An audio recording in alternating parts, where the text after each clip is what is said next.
right, welcome to episode 6 of the Redline Podcast. We've got Jared Nutt and Blake Hogg here. We're on the road. We are on the road. We are currently on vacation in beautiful British Columbia. We're in Kelowna for the week, and Business on a trip. business trip doing some podcast work here, just getting some recording done. That's right.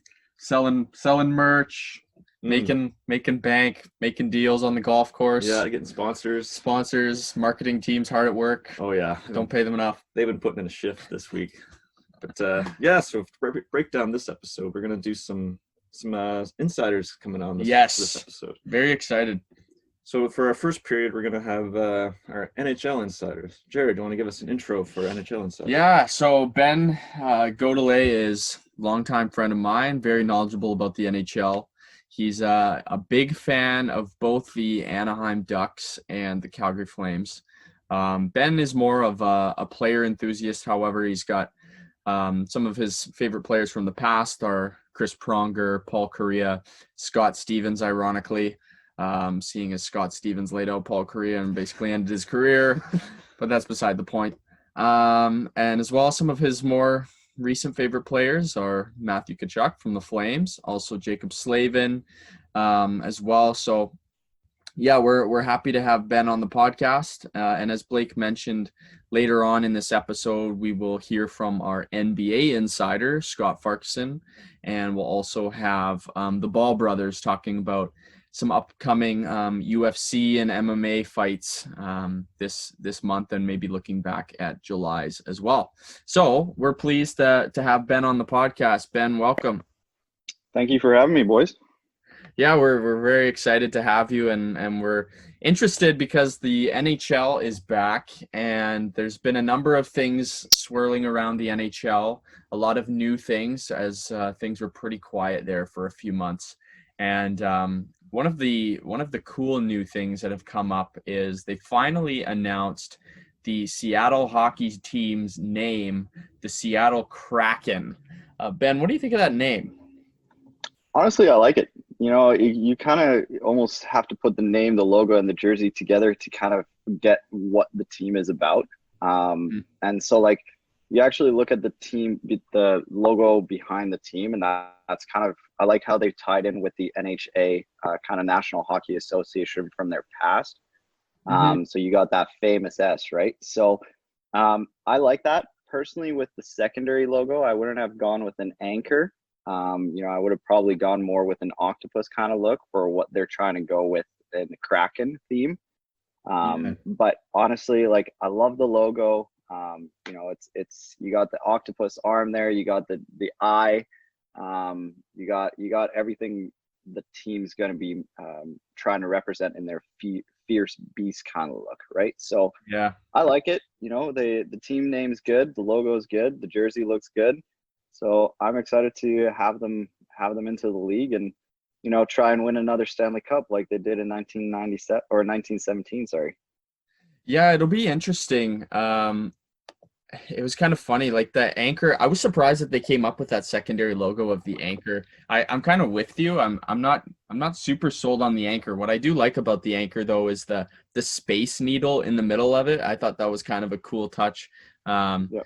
And kind of tying in with Seattle. So that was kind of cool. But yeah, the anchor, I'm not crazy about the anchor. The anchor's kind of like I don't know. When I think of an anchor, I think of like an old classic tattoo or something that's some like East Coast sailors. East Coast. Yeah. I think they definitely missed the opportunity to make a cool picture of a Kraken, actually cool instead of just an anchor. Like, oh, it's the Seattle Sailors or something. Like, no one's gonna know what that means just off that anchor. So. Yeah. The only other thing too, when I first saw the S logo, I thought it was a snake with a tongue, like a red tongue, and but then I watched their kind of promotional launch video, and you can clearly see that it's an eye, so it makes sense. Yeah. If you watch the video, then it's like, oh yeah, that's definitely an eye. But if you just kind of look at it, it looks like kind of a snake with its tongue hanging out. I'm 100% with you on that. It took a minute actually too. And then, like in the video, you just see the little blink. Yeah, I'm with you on that. I like the fact that they went with a red eye on it. Like, you know, kind of like Florida's done the same thing. And, you know, Minnesota kind of did it at one point. But, I like the fact that it's the red eye because they're trying to go for like their name philosophy for everything is supposed to be fierce beast. So you kind of get that red, mean, aggressive kind of look. And I think the fact that they even put the red lines and stripes to kind of dim down the blues in the color of the ocean for their jersey, I think that's a kind of nice little touch that they did. Yeah, totally. It is interesting too. Like you see so often, even with some of the new leagues that have popped up, like I don't know, I'll go to football and use like the Association of Professional Football or whatever they called it, and the XFL. They have these really generic names, like the Wildcats or those kind of things, and it's nice to see them come up with something kind of unique, like the Kraken. Like I've never heard of any team called the Kraken, and that's cool. They kind of did that with the Golden Knights too, made it a little bit more unique, and it's cool to see the NHL kind of stepping up in that way. What do you think, Blake, I agree. the new logo and stuff? I think it's cool. Yeah, I agree that the Kraken's like a unique idea. It's I don't know any other teams that would have a Kraken for their, I don't know what you call it, like mascot, not a mascot, but, like their name. So yeah, I think it's cool. Speaking of the mascot, what do you guys think of that's going to be? An octopus? Yeah, I heard that they had struck a deal with, I think it's a whiskey company that uses the Kraken kind of like trademark, and so I think they were going to use them to sponsor the mascot or something like that and have like an octopus as a mascot. So I've I don't know. heard that too. That's kind of just rumors, but it would be cool. That would be cool to see a octopus mascot. Yeah. So let's dive in here into the qualifying rounds. Now we since Saturday, the NHL has restarted and started with this qualifying round, and there's 16 teams vying for the last 8 spots to qualify for the first round of the NHL playoffs. Now, Blake and I in our last episode, we broke down our picks and gave our rationale for each of our picks. But now that we have our NHL Insider on the podcast today, we want to make sure that we take some time to get your picks and see where we land. So we'll go game by game through here. Blake and I have kind of already given our rationale, but we want to hear your rationale, Ben. So let's start out in the Western Conference. How about? And let's start out with Vancouver versus Minnesota. Now, just as a refresh, Blake picked Minnesota to go through, and I picked Vancouver. Now, early on, one game has passed, and Minnesota took the boots to Vancouver. So my pick is not looking so hot. But, Ben, where are you landing on this one? Honestly, I'm with you, Jared. I'm taking Vancouver. Honestly, I think the entire like the playoffs this year is really going to be coming down to depth. And I think Vancouver edges on that. You look at their 4 lines, you got the experience into Foley and Pearson and, Jay Beagle down on their bottom lines. And you kind of also look at their young guys and Besser, Pedersen, Hughes. And I think the depth aspect, Vancouver, I think will edge over on Minnesota. Yeah, the 3-0 stomping that they got in the first game, I think it kind of sparked the world a little bit, but I think Vancouver will come back and take it. Yeah, I'm still with you on that. I think the first game was kind of a bit of a deer in the headlights kind of thing. Like, oh yeah, we really are back playing hockey for Vancouver. I think they'll come back and beat Minnesota, but bit of a jolt of reality for them in game 1. I'm sure you're still sticking with your pick, Blake. Eh? Well, I was thinking about this morning actually, and I'm wondering what your opinion is on this, Ben. But the theory I'm thinking, because any team, there's been such a long break between the last game and the start of these qualifying rounds, the team that can do a better cold start, like if they were hot leading up to, it's going to be loud, but if they were hot leading into the last games of the season, all of that streak is going to be like useless because they've been sitting around and not playing for so long. So it's more of like, how fast can they get up and going? As opposed to honestly, I'm with you on that. Like we'll probably touch on this in kind of the later series of like the Pittsburgh and Montreal series, but you kind of look at some of the teams here right now, and it's been a lot of upsets so far. It's the younger teams are spanking the older teams, and it's kind of almost like how you look at when an NHL season starts up. Usually the young guys are little bit more, their endurance is a little bit higher, and everything is good for the young guys. But you look at that's kind of what Minnesota is too, right? They're kind of in that rebuild phase, and they got the young guys in Kevin Fiala and all those, their Greenway and all those guys. But when you look at the maturity of what the players probably have been doing in the little bit of a break here, you got all these older teams. They probably are sitting at home and take care of the family, probably doing their part to stay in shape. But when you got these 18, 19, 21-year-old kids, it's a little bit harder to compete against those guys. You know what I mean? So you're giving the competitive edge to the youth as opposed to the experience for a cold start. For the cold start, I would, yeah. And that's kind of where I'm thinking some teams might do a little bit of an upset. And that might just be how the playoff plays out this year. But I think youth will probably take the first half of the playoffs, but experience will kick in for the second half. Okay. Interesting to see how that plays out.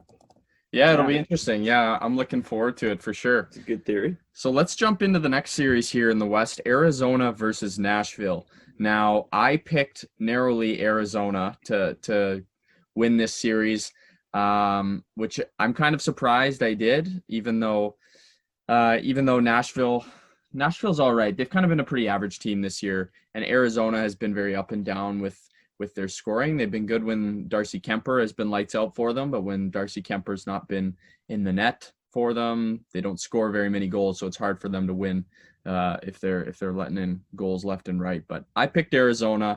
Blake, you picked Nashville. Ben, where are you at on this series?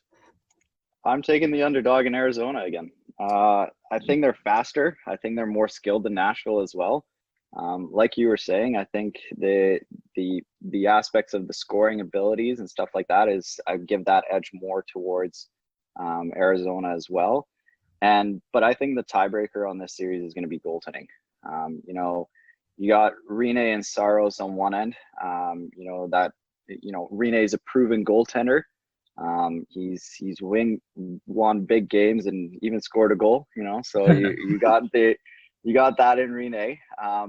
But I think when you start looking at the later aspects of where teams are going to have to do back-to-back games, I don't think Saros has the ability to piggyback a team like Kemper and Ronta in Arizona do. So I think for that aspect, I would say Arizona is probably going to take the 1-2 punch a little bit better on the goaltending side of things, which I think will decide the series here. Yeah, I agree. Yeah, good analysis for sure. It'll be interesting to see some of the big guns for Arizona, the Kessels and the Halls, to see how they perform, because they're going to be crucial for them to get through. So it'll be interesting. We'll dive in here to the next series. We have Edmonton versus Chicago. Now, Blake and I were on the same page here. We both saw Edmonton, or felt Edmonton was going to go through on this series. However, they laid a big egg in Game 1 against Chicago. Ben, where are you at on this series? I'm gonna go unanimous, Edmonton as well. I think the first game kind of showed that both teams are an offensive powerhouse. Like they're both offensive teams. They both lack a little bit in the defense and the goaltending side of things. But you kind of look at the very first goal that Edmonton scored in that game, and McDavid scored it. But you kind of look at the play of how it developed, and Connor McDavid comes out of the zone, like leaves the blue line, comes in with a little bit of 2 extra steps and wires it home, because you got that little bit of speed.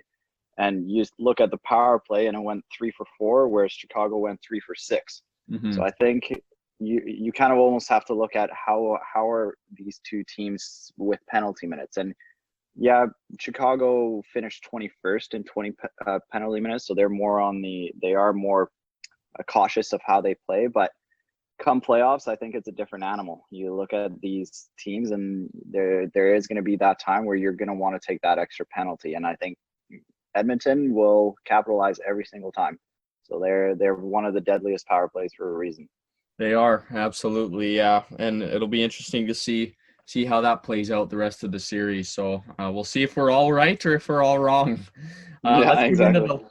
Let's move into the last series of the Western Conference here. one close to our hearts, Calgary versus Winnipeg. Blake and I both picked Calgary to move through in this series. Now, There may have been some bias in my selection. yeah, definitely in mine as well. But they didn't disappoint in game one. They took the boots to Winnipeg, which was good. But Ben, where are you at on this one? I'm taking the biased version, if you want to call it that too, but I'm taking it not for biased reasons. I'm picking Calgary as well, but I look at the sole reason of what happened in game one is Scheifele going down and possibly ending that season right there. So, with Scheifele's injury, that's a big hit on the Winnipeg Jets and offensive abilities. And I think Calgary's going to capitalize on that. I don't think, in my opinion, I don't think it was a dirty hit. Kachuk was finishing his hit. It's just that awkward angle that Scheifele took to his knee. I think that's kind of what made it as bad as it seems. But you look at probably Winnipeg's fans, and they're probably going to say a little bit differently. But in my opinion, I think it was a clean hit. Just unfortunate circumstances that Scheifele got injured in that play. So, would you still have picked Calgary if you hadn't known about the injury before the injury? You would have still picked Calgary, or? Honestly, again, now I would have said Calgary, yes. Just because, again, solely on depth, you look at Calgary has a little bit more depth and more consistency than Winnipeg does. Kind of like Arizona, Winnipeg's been up and down, and whether their goaltending is good or they're scoring lots, and it hasn't been consistent enough for me to give them the opportunity to win. Yeah, that's a great way to put it. Yeah, definitely on defense, the Flames have way more depth than the Winnipeg Jets do. So it'll be interesting now that I know Scheifele's a forward for them, but he's kind of their main guy, one of their main guys besides Line and Wheeler. So it'll be interesting to see how they cope. Moving over. Oh, go ahead. Sorry, before we continue there, I think with the depth that you also kind of got to consider is, like, a lot of times teams only have a 23-man roster up at one time, and this playoff round, it's a little different. You kind of got all these prospects and stuff like that are watching from the press conferences. But, like, for example, you look at Calgary's side of things, they have Ronaldo playing, but you can throw in Matthew Phillips, a great prospect that the Flames have. You have guys like Jankowski and all these other great guys that are able to play. And let's say you look at Calgary's defensive depth and you say, Hamanek's not there. Well, you got Forbit, you got UCN, you got all these young guys that you could just throw on in. And I think that ability to be able to swing fresh guys in for any team is going to be difference makers for sure. Yeah, absolutely. It's a good point. Definitely. That break benefited the Flames a little bit in terms of at least getting Juuso Välimäki back to help them on the back end should anything go south. And even with Hamonic opting out, having that option to bring in Välimäki if we need. So, that'll be good. Moving over to the Eastern Conference here, Toronto versus Columbus. Let's start there in the hub city of Toronto. The home team, Blake actually picked Columbus to go through, which honestly, I couldn't fault him on that pick at all, just based on the fact of how many injuries they had and then having the time to get them all back. They've looked really good. But however, my picks, I went with Toronto. But Ben, where are you at there? As much as I would love to see a Boston-Toronto series again, I don't think it's going to happen. I think Columbus is going to win. I think, honestly, Columbus was probably one of the most underrated teams going into this entire year. You look at some of the guys that they lost in the offseason, and Bobrovsky, Duchesne, Panarin, and all these skilled elite guys, and you didn't really know how that team was going to shape out. But, their goaltending and that three punch of Elvis, Korpisalo, Kalveniski, wherever you say his name, I forget. I don't think they've shown that they're a good team. Their leadership in Foligno, Atkinson, Jones, and Jenner, they're a good team. And I think that game one wasn't a fluke. I think Tortorella is an amazing coach. I think Columbus is going to win, and I wouldn't be surprised if it could be a sweep. Wow, sweep. Yeah, that would be interesting. If it's a sweep, man, heads are going to roll in Toronto. Oh yeah. I think heads are going to roll either way. So I'm definitely interested in this series, and Yeah, last year when Columbus beat the Tampa Bay Lightning in 4 and swept them, and then they went out in the second round, they kind of lost a lot of their guys, right? They lost Duchesne, they lost Bobrovsky, so they lost some of their big guys, but they've still seemed to. Obviously, Seth Jones is a rock back there, Yep. but they've been able to kind of keep the team together this year, and they've still been solid despite what people said at the beginning of the year, thinking that they would be one of the worst teams in the National Hockey League.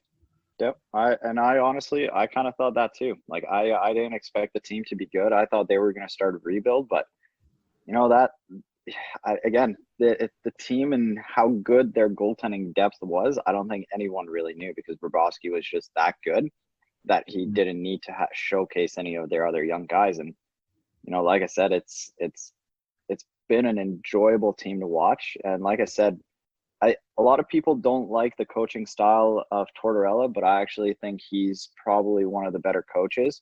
He Yeah. doesn't go biased towards, just because this player has the name.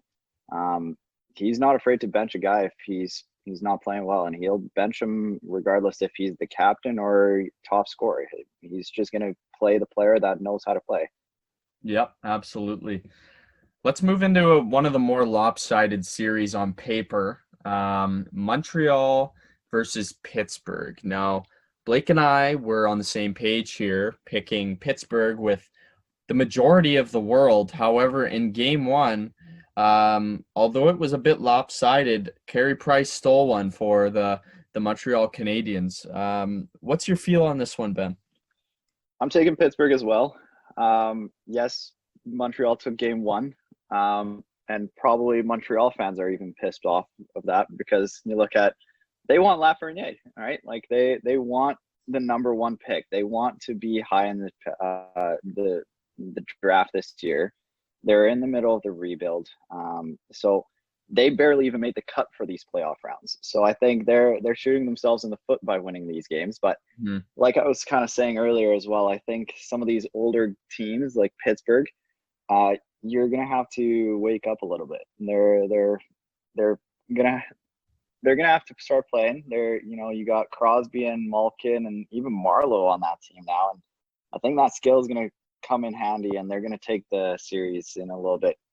In game two, I think they'll even win and onward. But I think it is still Pittsburgh. I still gotta say Pittsburgh. It's a deadly team. It's a scary team, and I think they have good goaltending, good coaching, good defense, good forwards. Montreal just, I think, got lucky on that first game there. Yeah, I'm with you. I think Montreal too. Um, I don't think Carey Price can steal them a series. I thought he could steal them maybe one or two games at the most, but he's still one of the best goalies in the league. But Yep. Pittsburgh are just they're stacked. Yeah, the Pittsburgh is still Pittsburgh at the end of the day. Yeah, exactly. All right, let's move into our second last series, which is the New York Rangers versus the Carolina Hurricanes. Now, game two is almost finished here, and Carolina are taking it to the New York Rangers. And it's kind of funny enough. They also won. They also won the first game as well. Carolina did. But I took the Rangers. Blake took Carolina. Where are you at on this series, Ben? Honestly, even before seeing the series begin, I said Carolina. As much as I think the Rangers are such an amazing team, they're doing a fast rebuild too. I think New York Rangers they started to play really well before the close down of COVID here, but I think they got cold. Like they got rested, and their little point hot streaks kind of died off. And I think Rangers aren't done with their rebuild quite yet. And Carolina, I think, is going to take the defensive edge on that side. Even though I would say New York has the goaltending edge, I think Carolina has that depth and that defensive edge that's going to win them the series. Yeah, I think I was getting a little bit starry-eyed with the New York Rangers and Artemi Panarin, the Hart finalist, Yeah. and Zibanejad, he has been so good this year, but yeah, I think although the Carolina Hurricanes goaltending is a little bit iffy, their defense is the best in the NHL, and they're just they're kind of one of those sleeper teams, right? They were last year Yeah. too, making it to the Eastern Conference Final. They're sneaky good, so I think I was just a little bit starry-eyed, but yeah, I'll be interested to see how far either of those teams go this year. 100%, yeah. Moving into our last qualifier here, we have the New York Islanders versus the Florida Panthers. Now, the Florida Panthers are an interesting one. They have some good players, but they seem to be very average. And Blake and I had both the New York Islanders moving through in this one. Where are you at? I'm with you guys, the Isles as well. I think when you look at kind of the trade deadline on its own, and Florida opted to trade out. And I think because of that, they're going to struggle for late games as well. And yeah, they have good players in Dadonov and Hoffman and Bobrovsky there now. But I just don't like their chances going against the top line and the New York Islanders of Josh Bailey, Andrus Lee, and Matthew Barzal. So I'm giving it to the Isles. Yeah, the Isles are solid. They're a solid team, and they've been almost like a new team since Barry Trotz has taken over. Yeah, and 100%. Yeah. They've been solid all over the ice, and it's been cool to see. So yeah, I think that's might be a slam dunk, that one there. It's pretty interesting. So for the teams that Jared and I differed on, you've split the difference and picked two that Jared picked and picked two that I picked. So That's you're funny. right in the middle. Yeah, so it'd be cool to see. We'll have to review them on the next episode after the qualifiers are over to see where we ended up. But for our very last question to end off this segment, we picked who is going to win the Stanley Cup. Blake and I did. And Blake, what was your pick? I went with Colorado because they've got some young beauties that have been on fire this year, and I'm hoping that McKinnon can make it to the Cup and win it. So a little bit of bias in there, but also some rationale. But what's your bias on McKinnon? Why is he your guy? Because he's from Nova Scotia, and I'm also from there. So right, he's your boy. Yeah. My pick was the St. Louis Blues. I think in my heart that the St. Louis Blues are going to repeat. But Ben, who is your pick for the Stanley Cup champion for 2020? Well, before we get there, I kind of agree with both of you guys. Great choices. Colorado, Nathan McKinnon. Yeah, I think he's, in my opinion, probably one of the top 3 players in the NHL at this point. I think he's pretty underrated for how good he actually is. Everyone knows he's good, but I don't think people know how good he is. Right. Sure. I don't think Colorado has the second and third line goal scoring that's going to win them the Stanley Cup. So I think Colorado won't be able to do it this year. Give it a couple more years. They got some prospects coming up. I think St. Louis is a good choice for a repeat as well. But I'm going to have to say Tampa's finally going to break the curse. I think they're finally going to do it. Tampa Bay, I think, is going to be the Stanley Cup champions this year. You know, that team is scary year in, year out. They're always one of the best teams. And somehow they just never have the puck luck and never have the bounces go their way come playoffs. But I think this year with the healthy team that they are, the scoring ability that they have across many lines, their defense in, McDonough, Hedman, and Sergachev, you can look down and look at Zach Bogosian and Shattenkirk on that lineup, and goaltending and Vasilevsky, one of the most elite goaltenders right now, coaching in John Cooper. I think that team's finally going to break the curse and do it. Yep, that's a good pick. I'll be interested. I think if they can get by the first round of the playoffs and get through that, I think you definitely have a good pick in the Tampa Bay Lightning. I think that might be their biggest hurdle, is that first round based off of last year. Yep, I agree. But they've gotten to the Stanley Cup playoffs with Stamkos getting so close, and Stamkos is such a good captain in my opinion as well, and he's gonna lead that team, I think, to a victory, if not this year, but next coming years for sure. Absolutely. Well, Ben, thank you for taking time to come on the podcast today. We appreciate all your insight and your picks. And yeah, till next time, we appreciate it. Yeah, thank you guys. Have yourselves a great holiday as well, and we'll talk soon. Thanks. All right, stay tuned for period number 2, where we will talk to our NBA insider, Scott Farquharson. Stay right there.